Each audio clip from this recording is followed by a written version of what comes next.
All right, I'm sold. Kirk Cousins is 10 times better than Case Keenum. It's over. We had all the evidence we need last night.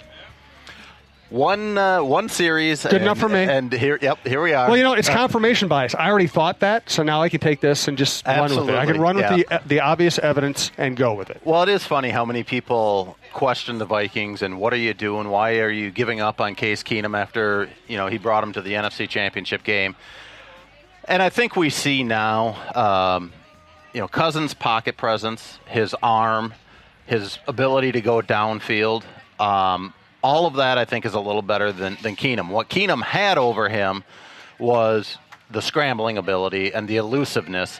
And with an offensive line the way it has been the last few years, very needed to have that. So I just think as the Vikings build this thing up over the next couple of years, where you have to believe they're going to invest in that offensive line even more, that Kirk Cousins is going to be a guy that just steps up and really shows what he's worth, and he has already in Washington. I mean, 4,000-yard seasons is something that Vikings fans don't get to see out of their quarterback very often, and Cousins comes here with 3 straight seasons of that. Exactly. He's Tim Yotter. He's the publisher of Viking Update, VikingUpdate.com. I'm Jim Suhan, I write for the Star Tribune, and also run talknorth.com. That's this network. We are live at the Mississippi Pub in Inver Grove Heights. It's 4455 66th Street East, but I just recommend GPSing it, and it'll look like you're going nowhere. Then all of a sudden you'll turn the corner and you'll see the Mississippi River and the marina and Mississippi Pub. It's a great place to hang out. Laid-back place. They do a lot of music events. They are hosting our podcast. Our next live show here will be 1 o'clock on Friday, previewing the Vikings' number 2 preseason game. Do want to thank some people. Brandon Morton, our producer. Make sure I get them all. Beaver Island Brewing is sponsoring this program. So when we do a podcast here, Beaver Island Brewing, you can get one of their beers on tap for $4. A great deal. They also have a lot of other happy hour and meal specials here at Mississippi Pub. Thanks to Whizkids.tech, Minneapolis cloud and IT service. Thanks to Twill and the Edina Galleria, our longtime sponsors. Tony Hoaglund, your State Farm agent, Champlin, and SeatGeek. If you use the promo code Vikings, and when you order tickets from SeatGeek, they will take $20 off your first purchase. Thanks for their support as well. All right, so to me, there was, no matter what happened, Cousins and Keenum were going to be the first topic of the day. Now that we got it out of the way, what was your overall impression of preseason game number 1? Well, I mean, Cousins versus Keenum, I was surprised on both ends. I was surprised how efficient and comfortable Cousins looked. Despite seeing him all through training camp, that was about as good as I've seen him.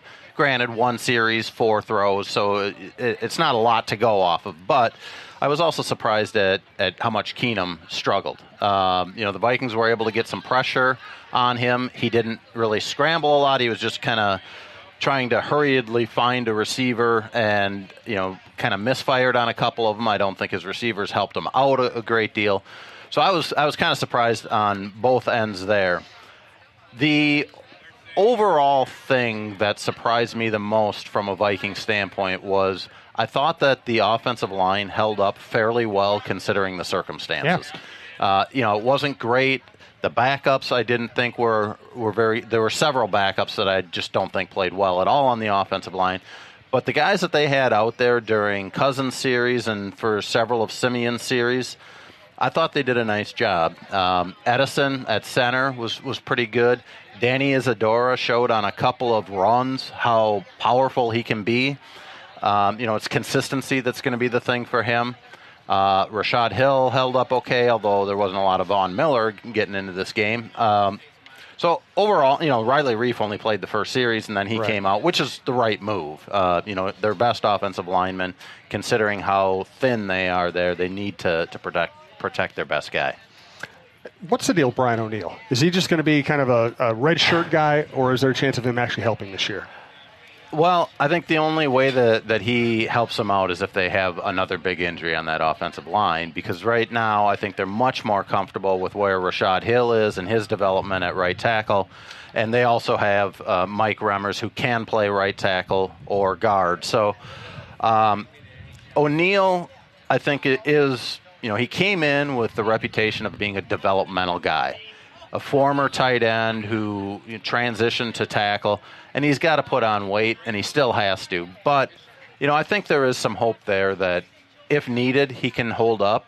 The Pro Football Focus, we talk about him every once in a while. They loved what he did. Did not give up any pressures last night. So I think it's a good start for a lot of the offensive linemen that, quite frankly, I had big questions about coming into the preseason. And what about Collins? He made at least one really nice block downfield on the long touchdown.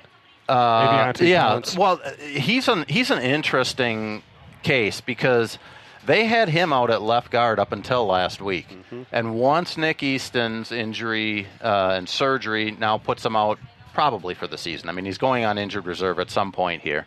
They moved Collins inside to guard. And he's a big guy. And he's aggressive. He's got a mean streak, man. Yeah. He's going to be interesting to watch. He seems very laid back when you talk to him, kind of docile. And then he does get out there, and I think he would love to be able to maul people. I think he's still got to work on technique, consistency, all those things, which is really natural for a second-year player in the NFL, especially an offensive lineman. Maybe he does have a chance to compete, if Tom Compton can't be consistent enough for them at left guard. Maybe Collins moving inside to guard could be a potential answer for them. Well, the big news of the week was Nick Easton's injury. Let's get more into that. I do want to thank Whizkids. It's Whizkids.tech, WHIZKIDS.tech. Minneapolis company. Most of our great sponsors are Minneapolis, Minnesota companies that have a great relationship with us. They're people we trust, or people we deal with. Whizkids.tech, they can act as your chief technology ally. They support managed IT services, unified communications, and cloud services. So obviously they're there to help a business with all the kinds of things that might be a little over your head, and I know we're a little over my head. So check out Whizkids.tech. Hello, Minnesota sports fans. This is Michael Thanner, founder and CEO of Whizkids. Whizkids is a Minneapolis-based managed IT, hosted VoIP, and cloud services provider. Businesses today require fast response times, skilled support staff, clear communication, and technology recommendations that align with their business goals. At Whizkids, we do this each and every day with our clients. When you call into our help desk for support or work with one of our higher-level engineers on a complex issue, you'll find our staff personable and ready to roll up their sleeves to help you solve your technology problems. Reach out to Whizkids today to find out how we can help your business meet your technology goals. Visit us online at Whizkids.tech. That's Whizkids.tech. Whizkids, make it happen. All right, let's get into the Easton injury. By the way, before we get to the Easton injury, my youngest daughter, just got a really good job in Washington, D.C. So I have to I need some dad time. I need to live vicariously through you. Give me a dad story. Tell me about your kids doing something stupid or having to discipline them or keep them waking you up at 3 a.m. Do you have a good dad story for me? I'm an empty nester. I got no more dad stuff going on. Why is it that people seem to come to me for dad stories? Because you look so much like a dad. See, I got this reputation. You look like the quintessential Minnesota dad. I guess I do. You do. I don't know why. And you know what? That's the quintessential Minnesota dad answer, too. I guess I do. Jeez, I guess I do. 4 or 5 years ago. It is a shirt. Absolutely. It's a shirt? Well, it's, you got a dad golf shirt on, too. Well, yeah, there is that. I wear these all the time, for sure. 4 or 5 years ago, I got the nickname from one of your former writers, Dad Mode. And which former writer was it? Well, it was no longer here, Matt Vensel. Okay. Yeah. So, you know what? That was the best writing Matt ever did. And, it's funny to me because I think it's just because for a while there I always had to leave, I'd try to get my work done as quick as possible, get out of there, get to some event that the kids were at, right? It's a mode it's a mode that every dad goes through if your kids are playing sports or have any sort of after-school activities. So I don't know if that was it. Maybe it is. I guess I just look like a dad. Dad mode's right, though. He nailed it. Yeah. So as Mike Zimmer would say, tweet that, and we'll have to get some Talk North Podcast #Dad Mode T-shirts or something. When we do the live shows, we try to keep them loose and have some fun. So anybody who wants to come up and grab the mic can ask a question. And by the way, if you either want to give us a Dad Mode story, Or if you want to sponsor this program or any of the other programs on the network, email me at jsouhan47@gmail.com. And we want all the sponsorships we can get, but really what I want is dad mode stories. Of course you do. As many dad mode stories as possible. Let's get to Nick Easton. I do want to thank one of our other major sponsors, Twill in the Edina Galleria. Twill, TWILLMN.com is their website. Beautiful website with the great photos of the stuff they sell. I bought this shirt myself with my own money. There's a great summer shirt, just nice and light. Also check them out, TWILL on Instagram. Jim usually doesn't like to shop for clothes. I don't like it when he shops for clothes either, because he used to buy stuff I'd want to throw out. That's why I'm so glad he's found Twill in the Edina Galleria. He likes shopping there because of the comfortable environment and the friendly staff.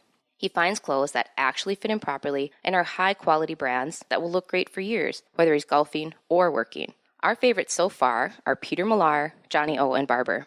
We spend our money at Twill because we love the clothes and we love the no-pressure shopping. Drop by Twill in the Edina Galleria for the best shopping experience and best clothes you'll find in the Twin Cities. All right, so tell me about the Nick Easton injury. Tell me about the reaction to it, the aftermath, and what they do with the offensive line now. Yeah, so herniated disc at some point early in training camp, and I think this happened before he even stopped practicing, because there were a couple of days where all of a sudden his snaps were off, and you just kind of wondered what was going on with him.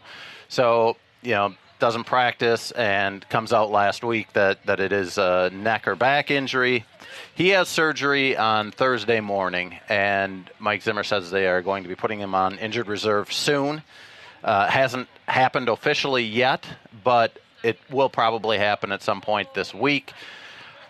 So the interesting thing is that we've become so accustomed in the last couple of years to the offensive line stories, and everybody wants to panic about the offensive line, and I get it, because if I'm looking at this team, that's the big question mark.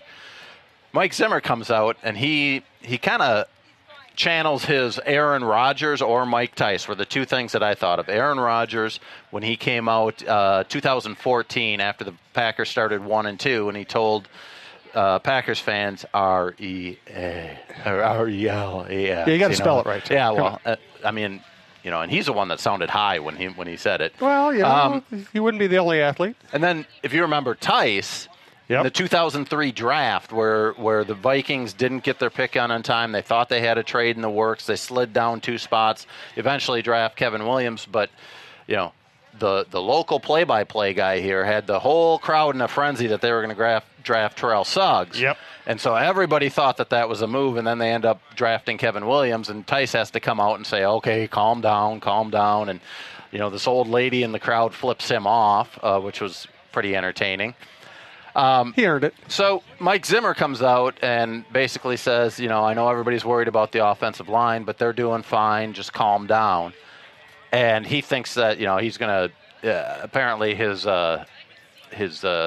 Mike Zimmer Foundation is going to come out with T-shirts basically saying, tweet that or calm down. I like it. Well, we can compete with them. We can do the dad mode T-shirts. For sure. I think we're going to outsell him personally. And let's get into the big picture topic here, because I wrote about it earlier this week.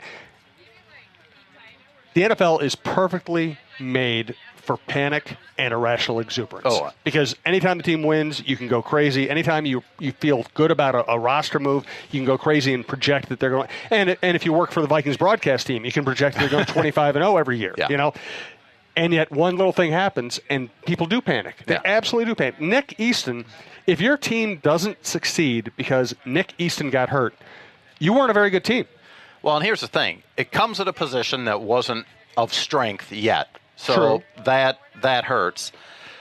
But I also think that organizations have a tendency to, when they draft a guy, or in this case, traded to get Nick Easton, they project him higher than most people, or than most other teams are going to. So it's going to be really interesting to see what happens. Now, if he can't play the rest of the year, now if he goes on injured reserve, there is that possibility of bringing him back. I don't think with this sort of an injury that's very wise. But he's going to be a free agent after this year. So do the Vikings let him go out and test the market, or do they really value him that high that they're willing to give him a contract that he's going to sign before he hits free agency? I don't necessarily know the answer to that question. I do know that they need to do a much better job